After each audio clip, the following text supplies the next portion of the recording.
Don't forget to wishlist Master of Command on Steam. It's the best way to support the game. Hey everyone, this is the 10th and final development log for Master of Command. First, let me say thank you for all the support on our latest trailer and the live streams I've been doing. I think the game's really come a long way, and I'm excited to be so close to sharing it with you. I also won't make you wait for a release date any longer. We are officially releasing on October 27th. We initially planned on releasing the game on September 17th, but we realized this would not give us enough time to properly playtest the game, and by moving the game into October, it means we can participate in Steam's Next Fest, which allows us to give you the opportunity to try a free demo of Master of Command before release. Now, let's jump right into things. The first visual change you'll notice right off the bat is a proper skybox, as well as volumetric fog, which adds a lot of atmosphere in the early morning hours of a battle. Battles start dark and misty and will brighten up over the course of the day. We've also got a new minimap implemented compared to the old placeholder we've been using. And you may notice that the camera is a lot smoother than in the previous devlogs. Post-processing and color correction has also been adjusted to give the game less of a yellow tint. Trees, as well, are now a deeper green. Many graphical options have been added as well, and this has allowed us to get the game running smoothly on most lower-end systems, which was an important goal of mine. While the graphics are simple, there are a lot of unit models we're loading into the battles, which can make optimization tricky. We've also updated the musket sounds to be a lot more natural and punchy. Whereas previously we'd just play one big sound if a unit was firing, we now generate a sound per soldier shooting. This is a really important change, because we recently changed volley fire so that you aren't waiting on one soldier to reach a position before the rest of the line can fire. As long as around 80% of your regiment is ready to shoot, they will fire and won't be held up by one guy reloading. You can also turn off volley fire if you'd like your men to fire at will.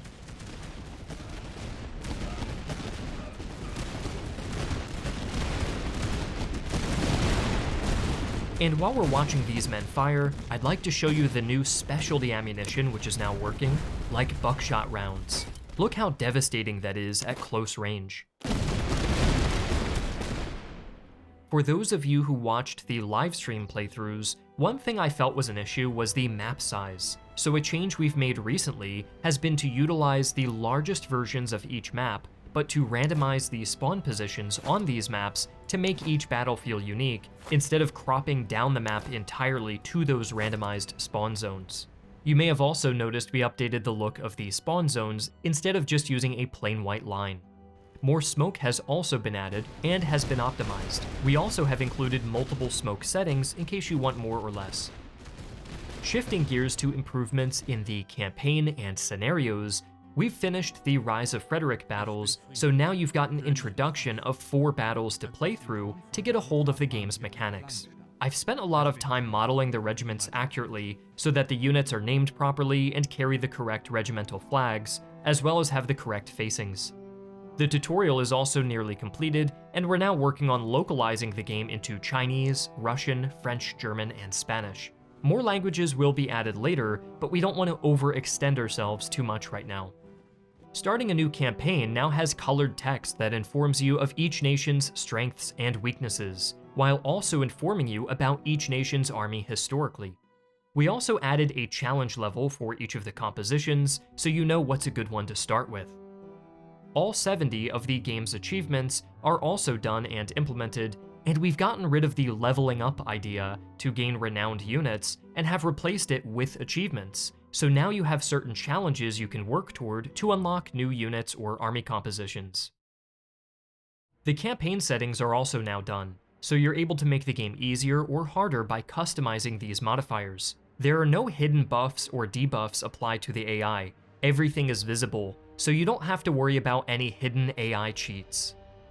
The item pool for the campaign has also been updated, so we've effectively tripled the item variety in the game with the inclusion of good and excellent variants of all items. This definitely makes the late game more interesting when you find a really rare excellent riding saddle, or a marksman for example. A few more officer skills were also added, as we felt there wasn't enough variety originally. We've also gotten rid of the active abilities that you need to press to activate, because this added a level of micromanagement that didn't feel like it fit in a historical game like this. There's already a lot to do when managing your troops in battle. From utilizing cover and elevation, to altering firing methods, drawing dynamic formations that affect movement speed and morale, and positioning your divisional officers to provide morale buffs evenly across your front. There's also now a 3-act structure built into the campaign system. Each act has its own briefing and theme. The first act is the starter region, where battles are easier and you're meant to focus on forming up your army. The second act is themed around a harsh winter and really needing to focus on getting your logistics in order. And my favorite addition is the new Act 3 theme, which is Scorched Earth. In this region, everything you've been building up to is put to a final test. Armies are harder, items are more expensive, all of these settlements start off looted, and the campaign art was redrawn to look grim and desperate. The goal is to really make you feel like the war's taken its toll. I spoke to our research consultant, Dr. Alex Burns, who stated that about 10% of Prussia's civilian population, or 400,000 people, died as a direct result of the conflict. And speaking of devastation, here's the defeat screen if you haven't seen it before.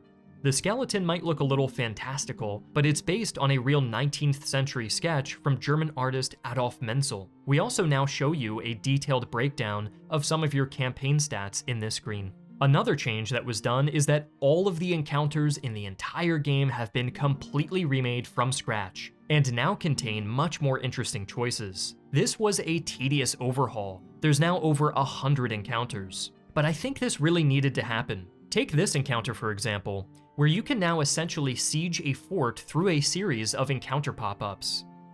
Or this one, where you can support the attack of a local ally. Or this one, where you can hire a foreign auxiliary from another nation. Encounters are also weighted differently based on the region you're in, so you'll find darker encounters in the Scorched Earth region, like this mass grave, compared to lighter encounters in the first region, like helping out a local shepherd. We're also in the process of redrawing all of the encounter images from scratch, and doing them in this new style. They'll be fully colored in like this when it's all done. There's also been hundreds of balance changes made to the unit stats and other miscellaneous things based on playtester reports, but this would be uninteresting to go over. So if you are interested, you can join our Discord and check out the changelog there. Something perhaps more interesting is that we've overhauled the army types you can encounter in a campaign. There are now 4 distinct types: patrols, field armies, encamped armies, and the regional headquarters. Each army scales in difficulty and has a different behavior. Patrols move between settlements and are typically faster and weaker. Field armies come in only a few months after you've entered a region and will hunt you down. They're larger but slower. Encamped armies are randomly placed throughout a region and act like mini-bosses. They have a lot of loot, and if you beat one you get a new doctrine, but they're risky to take on. And finally, the headquarters remains at the end of the region and slowly builds up until it comes after you. I've recently overhauled these AI armies to use a lot more variety and randomness so that players aren't fighting the same armies over and over again.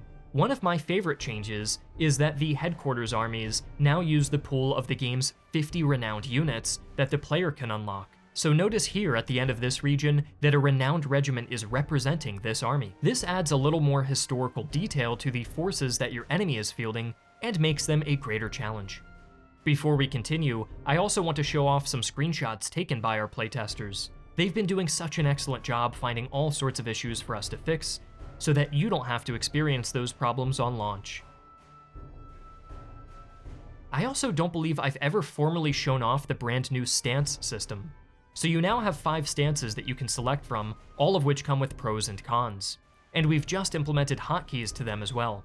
You can use Force March, which gets you movement at the cost of food consumption. You can Raid, which lets you destroy settlements on the map and gains you money and food. You can Drill, which spends ammunition but trains up your troops and speeds up replenishment of damaged units. And you can Forage, which lets you passively travel the map at a slower speed, but consume less food. As you can tell, we've been quite busy, and will continue to be busy leading up to the release, so this will unfortunately be our final development log for Master of Command. but I will be doing more live streams where you can ask questions and watch the final parts of development. Importantly, there won't be any more content additions or mechanical changes made to Master of Command up until release. We're going to hunker down and really spend the next month and a half just focusing on polishing and balance changes based on playtester feedback.